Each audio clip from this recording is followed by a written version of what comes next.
Di video ini gue bakal kasih 1 miliar dolar. Dolar Zimbabwe cuy. We are not gays. Pertama-tama mari kita kunjungin dulu Indonesia yang sebelum abad ke-21 sebungkus Indomie bisa dibeli dengan 500 perak, tapi sekarang jadi 5.000. Ya inilah inflasi. Tapi hal kayak gitu tuh bisa dibilang cuman batang hidung yang nongol di permukaan, dan bocil SD kelas 5 aja paling udah tahu. Alasan inflasi tuh ada banyak, tapi paling sering terjadi karena pemerintah males mikir dan mutusin buat nyetak uang banyak-banyak yang emang nyelesain masalah untuk 1-2 bulan, tapi biasanya setelah itu ekonomi negara bakal kacau balau. Contohnya mark emas, duit negara Jerman yang habis perang dunia pertama kena hyperinflasi karena dia kena denda dari perjanjian Versailles, di mana Jerman harus bayar ganti rugi yang super duper besar ke negara sekutu yang jumlahnya 135 miliar mark atau 33 miliar dolar Amerika. Nah, pemerintah Jerman yang males mikir dan emang gak tahu cara bener buat lunasin utangnya gimana, milih buat pakai cara males yang manfaatin pencetak uang 24 jam dan sepotong roti harganya 250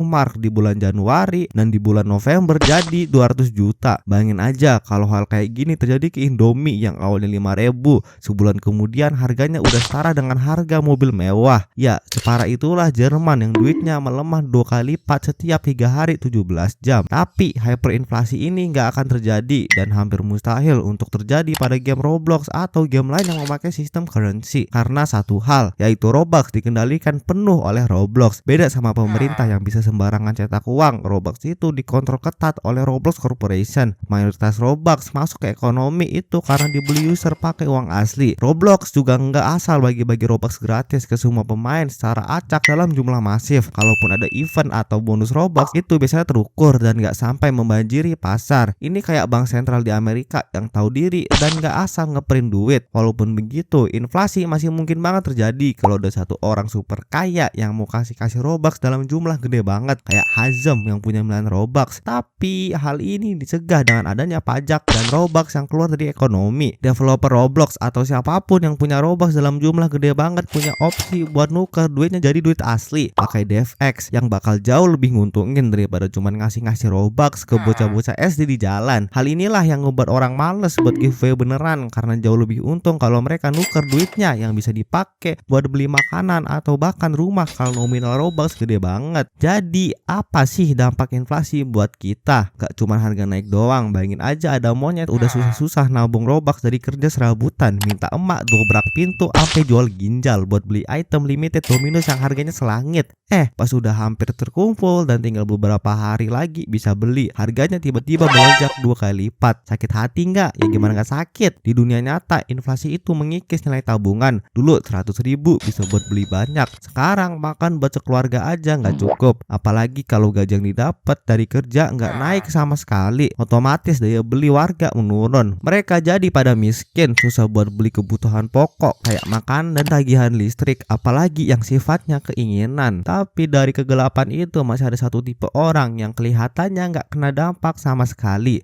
Lu tahu siapa dan lu tahu tampangnya? Para elit. Ya, banyakan dari mereka punya hal yang diinginkan semua orang dalam skala global, yang dengan penuh ngehindarin inflasi. Misalnya emas yang gak peduli seberapa parah uang Indonesia inflasi, bakal terus dicari oleh penambang Afrika atau para kokok Tionghoa. Aset properti kayak rumah atau tanah selama gak ada revolusi dan terorisme besar-besaran kayak di Afrika atau Timur Tengah sekarang, harusnya juga bakal terus naik harganya separah apapun inflasi yang terjadi. Singkatnya, inflasi itu buruk, tapi nggak mungkin bisa dihindarin, kayak glitch di game yang selalu ada tapi nggak bisa dihapus total karena setiap developer pasti pengen gamenya makin rame, makin banyak item baru dan makin banyak pemain aktif. Ini mirip kayak negara yang pengen ekonominya terus maju. Seiring pertumbuhan ini biasanya ada peningkatan permintaan dari pemain atau biaya produksi. Sedikit inflasi itu justru sehat, kayak harga item yang naik dikit setelah update besar. Itu nunjukin kalau gamenya berkembang. Kalau harga item nggak naik sama sekali, justru aneh, berarti berarti gamenya lagi mandek atau bahkan deflasi, yang sebenarnya jauh lebih parah daripada inflasi kalau omongan itu untuk lain waktu. Nah, abis dengerin semua itu, solusi terbaik untuk meminimalisir dampak inflasi itu gimana? Jangan panik dulu. Meskipun inflasi itu kayak bug yang nggak bisa dihapus total dari game, tapi kita bisa ngakalin biar dampaknya nggak terlalu bikin kepala pusing atau dompet ketiup angin. Anggap aja ini strategi game survival zombie yang punya bos dengan level beda-beda setiap ketemu. Yang pertama dan paling fundamental yaitu harus jadi manajer keuangan ala OCD. Ini kayak ada orang yang ngatur resource di game biar nggak boros, bikin anggaran bulanan yang super ketat, catat semua pengeluaran, bahkan buat beli emote murah sekalipun. Lalu evaluasi mana yang kebutuhan dasar, mana yang cuman keinginan, potong yang nggak penting dan tegasin diri, karena di masa inflasi gaya hidup pamer iPhone tuh musuh bebuyutan. Setelah itu siapin dana darurat. Ini kayak punya health potion di inventory buat jaga-jaga kalau kena damage pas lawan bos. Idealnya punya simpanan minimal 3-6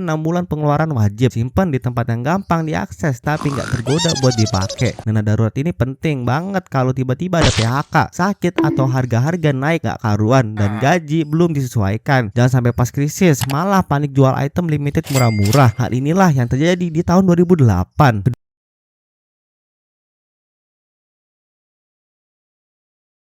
Dua, kalau inflasi itu bikin duit mengecil, ya cara paling logis adalah duit harus membesar. Gimana caranya? Gampang, upgrade skill. Ini nih kayak level up karakter di game, belajar skill baru yang lagi dicari di pasar kerja, atau minta naik ke gaji bos. Tapi jangan lupa siapin argumen yang bagus. Kalau cara naik gaji belum cukup level, ya tinggal cari cuan tambahan. Ini kayak punya side quest di game, bisa jadi freelancer, bikin bisnis kecil-kecilan dari hobi, atau cari kerjaan sampingan yang bisa dilakuin dari rumah. Misal ngerti coding di Roblox, coba buka jasa bikin game, atau jago main game tertentu, bisa daftar turnamen atau jadi streamer. Intinya jangan cuma ngandelin satu sumber pendapatan doang. Dan yang terakhir adalah buat parkirin duit di tempat yang tepat. Gak bisa lagi cuma nyimpen duit di bawah bantal atau di tabungan biasa yang bunganya kecil banget. Itu sama aja kayak ngabisin semua hasil tabungan buat beli Robux terus akunya nggak pernah dipakai. Ada beberapa tempat parkir yang bisa bantu orang biasa dari inflasi, kayak saham, properti, emas, dan obligasi, yang sekarang gue terlalu males buat jelasin. Tapi intinya ya hati-hati dan jaga Robux biar nggak dimalingin sama pencuri dengan skill mengendap terhebat,